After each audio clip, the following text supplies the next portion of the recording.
Did you know that St. Luke's University Health Network, based in the Lehigh Valley, Pennsylvania, has been recognized by the U.S. government as the highest performing health system in the United States for quality? You heard right. St. Luke's #1 recognition affirms our status as the top leader among the most respected healthcare providers in the nation, including Houston Methodist and the Mayo Clinic. To state it simply, if you want to receive the best care when you go to a hospital, come to St. Luke's. Listen, all you New Yorkers.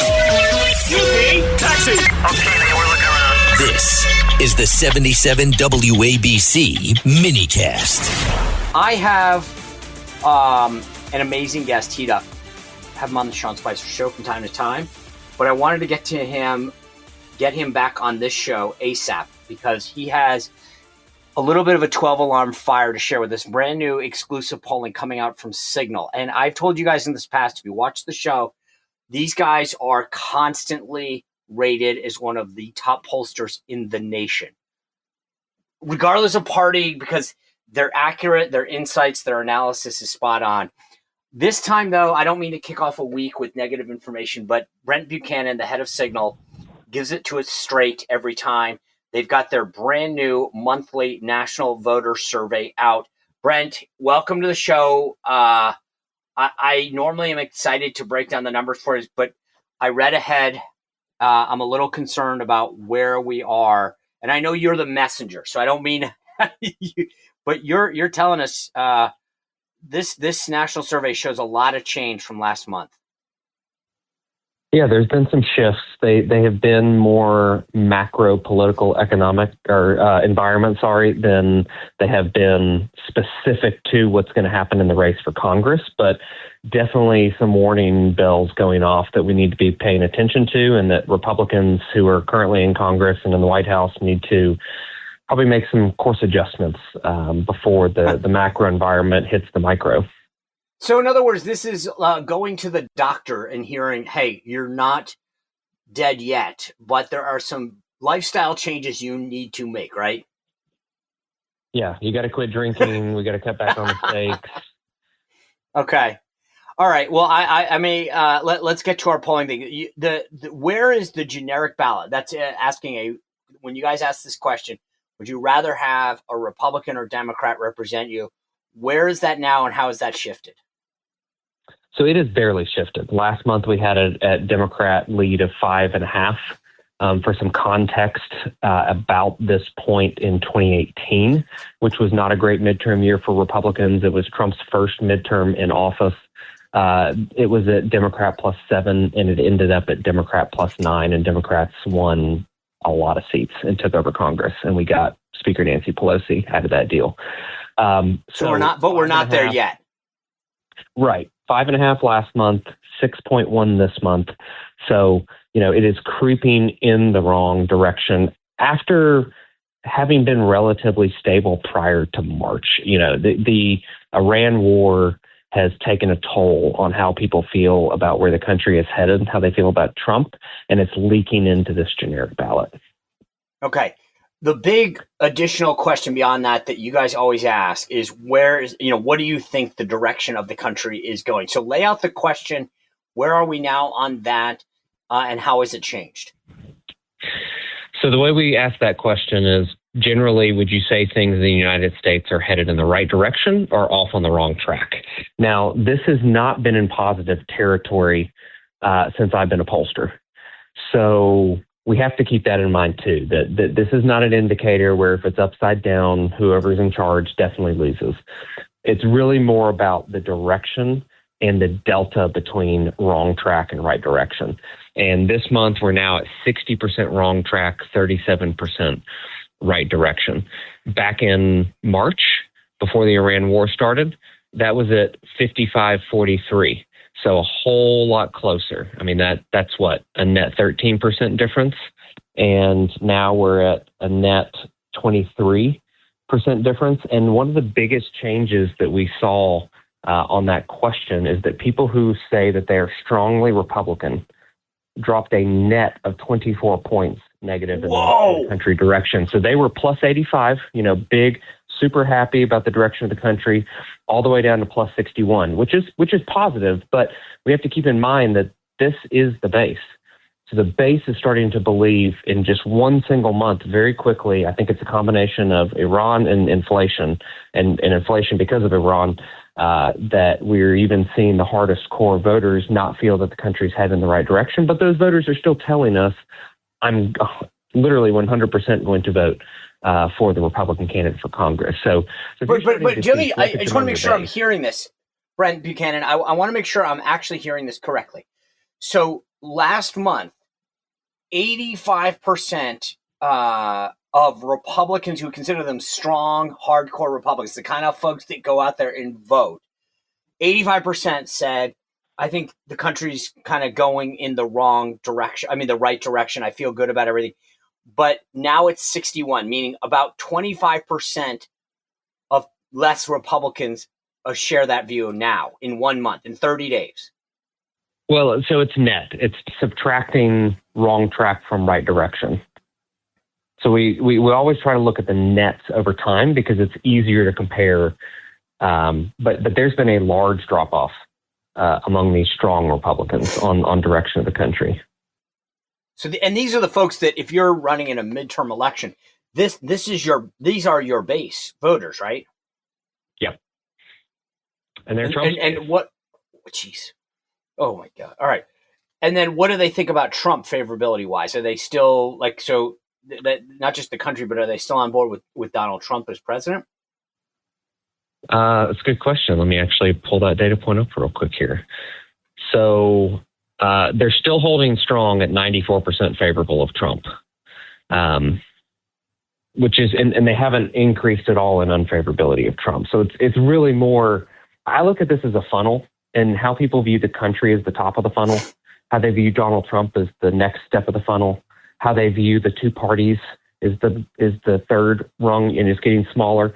And then it goes all the way down at the bottom of the funnel to who are you going to vote for Congress, the Republican or the Democrat. All right, but they're still with Trump, though. They're like, hey, Things might be going great, but I'm still sticking with my guy. Yeah, exactly. Okay. And they're sticking with Republicans on the ballot. But it is a warning sign when you see that much of a degradation at the top of the funnel. Okay. That it can work its way down. So what is driving that then? What is the consternation that voters are is it just Iran, or what is the issue that you guys seeing the most that is really top of mind for voters?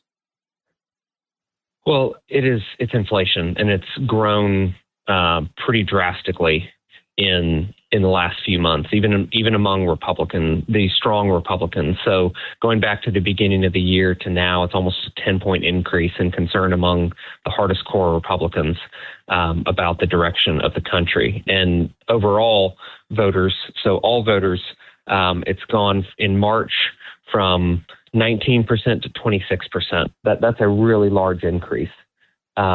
However, it is a lot of that concern about inflation is driven by strong Democrats and left-leaning independents.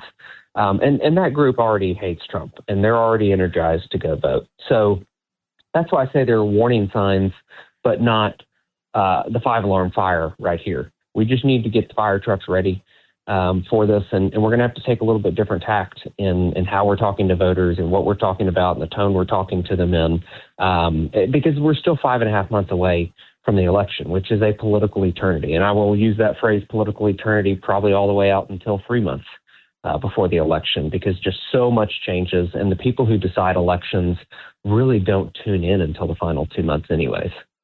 So that's when you think, I always say Memorial Day, that's when people start, the very beginning of tuning in. You think we've got until, if I do my math correct, basically late August? Is that where's your window where you start saying that, hey, get those fire trucks really fired, revved up? School going back in, because a lot of the base that's going to decide the election, not the bases, but the people who are going to decide the elections are between the age of 30 and 54.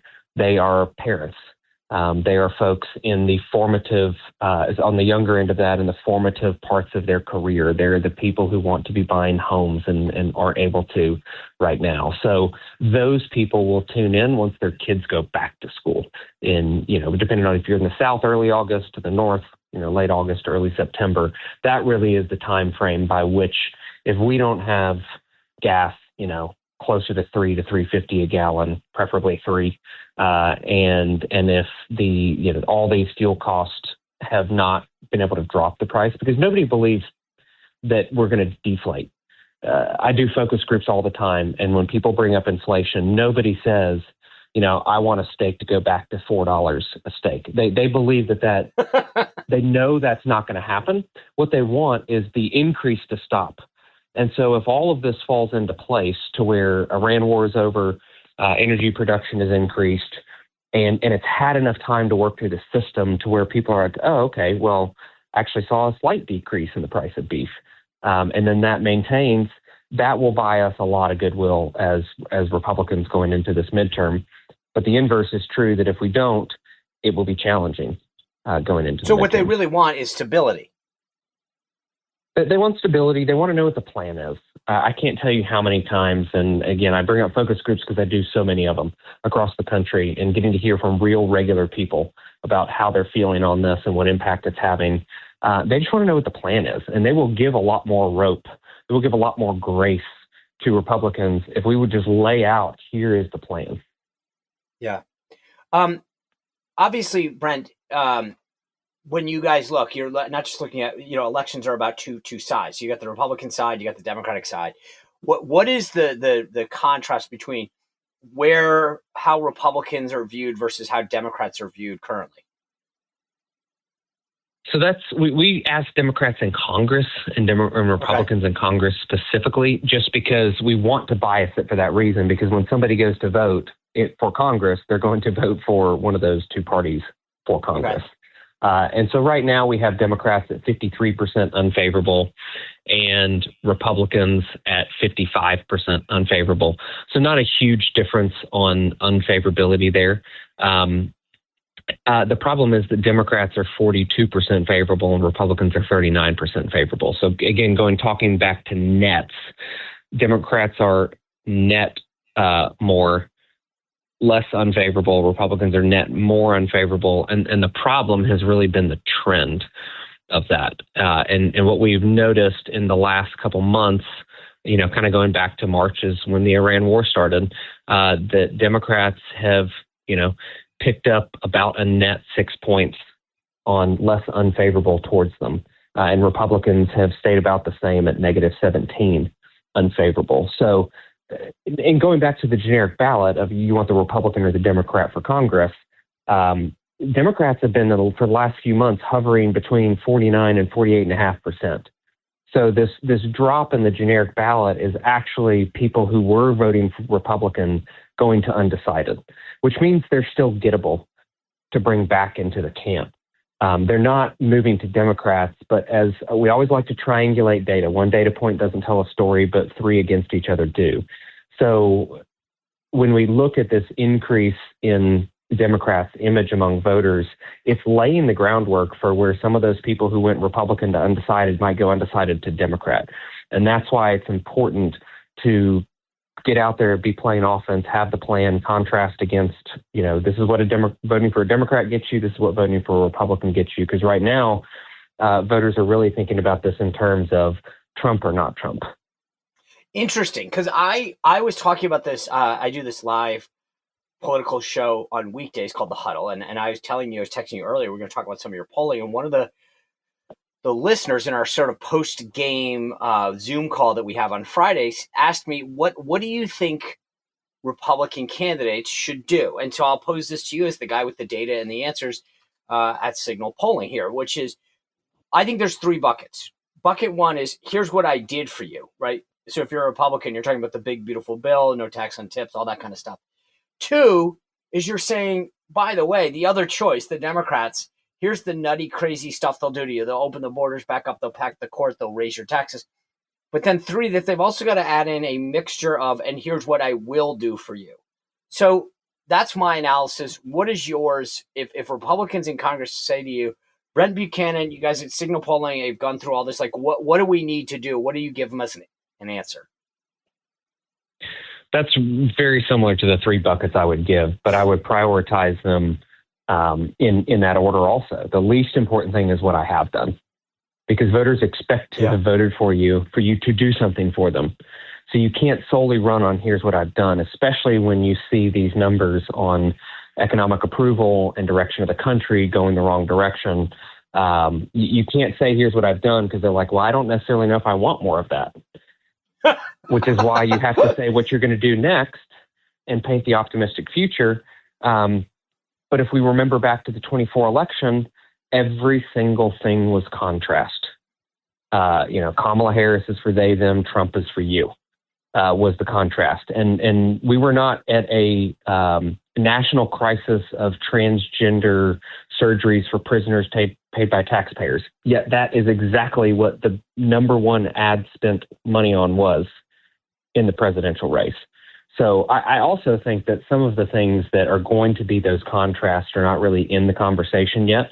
And I'm really excited for my buddy James Blair, who was Deputy Chief of Staff of the White House, who's now going to go run the outside campaign for Trump and all those efforts, because he knows how to play hardball. He knows how to contrast. And that's going to be really important, because currently the contrast is, do I want what Trump and the Republicans are doing, or do I not? And we lose in that contrast.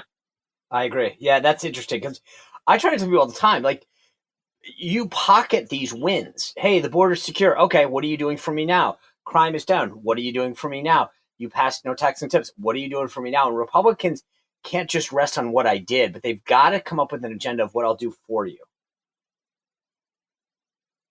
Yeah, exactly. But we also have to talk to our low propensity voters, which means the folks who don't consistently show up in elections, particularly midterm elections. And what I see in the data for those folks is they are still very concerned about illegal immigration as an issue and the threat that it poses. So it really creates this kind of 2-track campaign that you have to run, which is, what are we saying and doing to reach the people who would vote for us if they showed up to vote? What do they care about? What threats do they see? How do we raise those threats up? Because, my book, America's Emotional Divide, tells us that scientific research shows anger is the number one motivator for turnout. Democrats are pissed off at Trump, and they're turning out to vote against him. And they'll vote against every Republican because they hate Trump so much.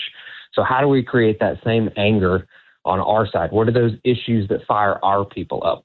And then the persuasion piece, which is the plan. What's the plan for what's next? How radically insane are Democrats? We did a battery of questions in the survey this month saying, how much do you trust each of these economic systems to deliver the best outcome for the most amount of Americans? So we said free market, capitalism, socialism, communism. Those were the 4 options. Everybody had to rate each of those. 61% of strong Democrats said that socialism will produce the best outcomes for the most amount of Americans. That's what we're running against, and that's the contrast that has to be made. Okay. One of the things that stood out to me in this deck that you guys put out, and people, where if people want to get, by the way, just before I forget this, if they want to see the national polling that you guys do, this deck, and where do you want them to go?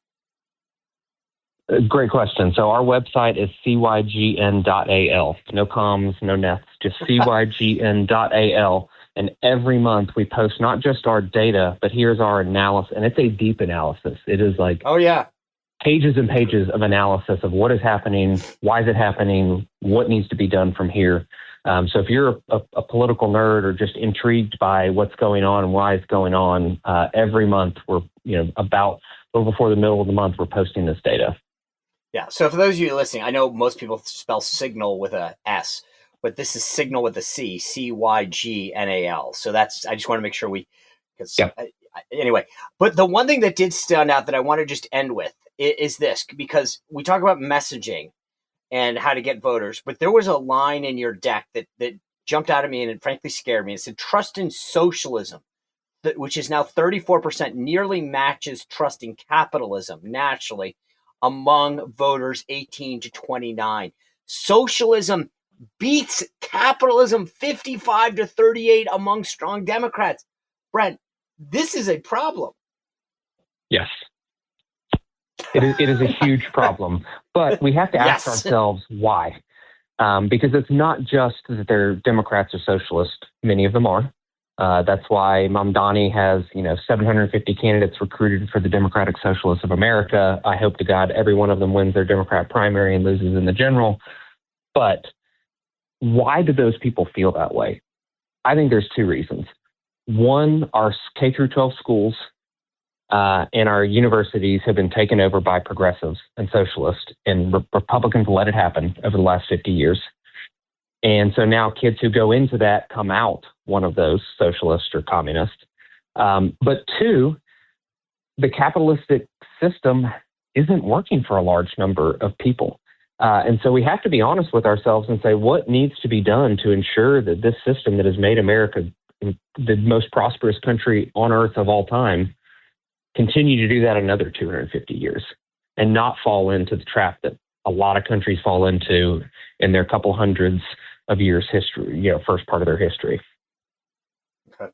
Brent Buchanan, Cygnal Polling, again, it's CYGNAL.